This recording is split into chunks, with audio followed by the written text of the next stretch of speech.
Cordiale saluto gentili amici e amiche alla visione all'ascolto, ben ritrovati per questa edizione serale del nostro audio video giornale. Partiamo subito con una tragedia che è avvenuta nel pomeriggio in provincia di Treviso. Ha salvato il collega dall'annegamento ma non è riuscito a sopravvivere, forse intossicato dai gas nella cisterna.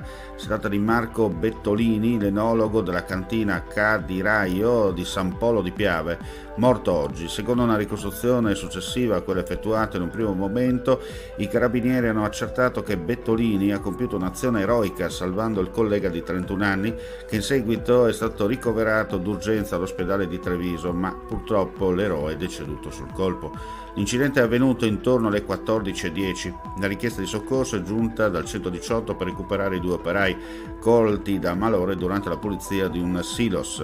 Intervenute le squadre dei vigili del fuoco, dei distaccamenti di Motta di Livenza e Conegliano. Sul posto i carabinieri per i rilievi di legge insieme agli ispettori dello Spisal. Una persona è stata soccorsa dal personale medico-infermieristico nel pomeriggio di oggi per le ferite che ha riportato a seguito di un incidente stradale che si è verificato nel territorio comunale di Fiumicello, Villa Vicentina, lungo via Palazzato. Per causa del vaglio dei carabinieri si sono scontrati una moto e un'auto in transito. Gli infermieri della Sore hanno inviato sul posto l'equipaggio dell'ambulanza proveniente da Grado e l'elisoccorso. Il personale medico-infermieristico ha preso in carico la persona che è stata trasportata con ferite non gravi in ambulanza all'ospedale di San Polo di Monfalcone, per lui prognosi riservata. E poco più avanti una persona è stata soccorsa dal personale medico-infermieristico per le ferite che ha riportato a seguito di un sinistro che è accaduto a Fogliano Re di Puglia in via Terza Armata. Per causa al vaglio delle forze dell'ordine si sono scontrati una moto e un'auto in transito. Sul posto sono giunte due ambulanze, l'automedica e l'elisoccorso. La persona ferita è stata successivamente presa in carico dal personale medico che poi l'ha trasportata in codice giallo precauzionale all'ospedale di San Polo, per fortuna fuori pericolo di vita. Adesso un servizio dedicato alla Barcolana.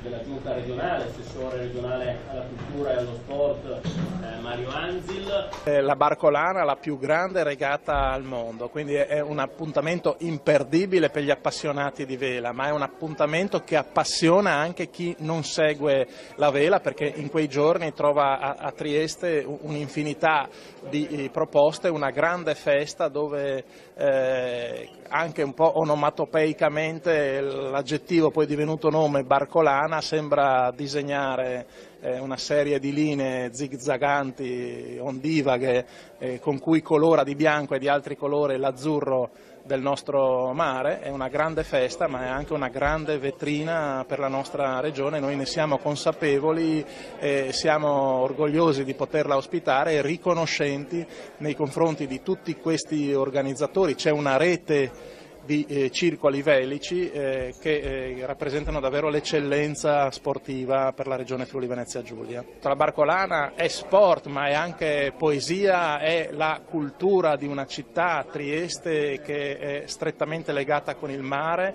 è la cultura di una storia che affonda le origini nel millenni e che vede l'uomo conquistare il vento. Dio ci ha dato il vento e spetta all'uomo issare le vele per saperlo utilizzare. Grazie per la visione all'ascolto, non resta che augurare a tutti voi un buon proseguimento di giornata. Ulteriori news come sempre sul nostro sito friulitv.net. Alla prossima.